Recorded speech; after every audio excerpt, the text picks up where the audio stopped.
কোনোবা দুষ্টিকাৰী তাত মাংস পেলাই থৈ গৈছে, পুলিচে তদন্ত কৰে, মানুহ ধৰে, মানুহ ওলাই বিজেপিৰ হয়, মানুহ গম পাওঁ RSSৰ মানুহ। এয়া হৈছে তেওঁলোকৰ ৰাজনীতি। ক্ষমতাৰ কাৰণে নিজৰ মন্দিৰৰ আগতে তেওঁলোকৰ প্ৰদূষিত এটা বাতাবৰণ সৃষ্টি কৰিব পাৰে।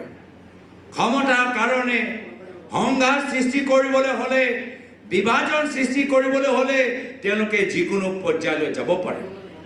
আৰু সেইকাৰণে অসম আৰক্ষীৰ দায়িত্ব, যদি অসমখনক ভাল পায়, অসমখনৰ ভিতৰত শান্তি বজাই ৰাখিবলৈ বিচাৰে, সংবিধানৰ মৰ্মে যদি আপোনালোকে কামখিনি কৰিবলৈ বিচাৰে, বাহিৰৰ পৰা যে RSS বজৰং দলৰ মানুহবোৰ সোমাইছে তেওঁলোকৰ ওপৰত চকু দিয়ক, তেওঁলোকৰ ওপৰত চকু দিয়ক। বিভিন্ন ৰাজ্যত আমি দেখা পাইছো, কেতিয়াবা ৰাজস্থানত, কেতিয়াবা মধ্যপ্ৰদেশত, কেতিয়াবা উত্তৰ প্ৰদেশত, কেতিয়াবা বিহাৰত মন্দিৰৰ সন্মুখত তেওঁলোকে প্ৰদূষিত কৰিব আৰু ধৰা পৰিব বিজেপিয়ে মানুহ হয়। আৰু এনেকুৱা স্থিতি তেওঁলোকে অসমখনৰ ভিতৰতো কৰিবলৈ বিচাৰিছে। আৰু আমি সজাগ হ'ব লাগিব।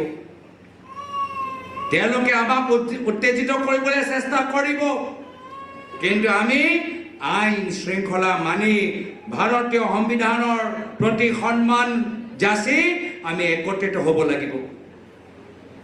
আমি নিজকে উত্তেজিত হ'বলৈ নিদিওঁ, আমি ঠাণ্ডা মগজেৰে আমি আগবাঢ়ি যাম।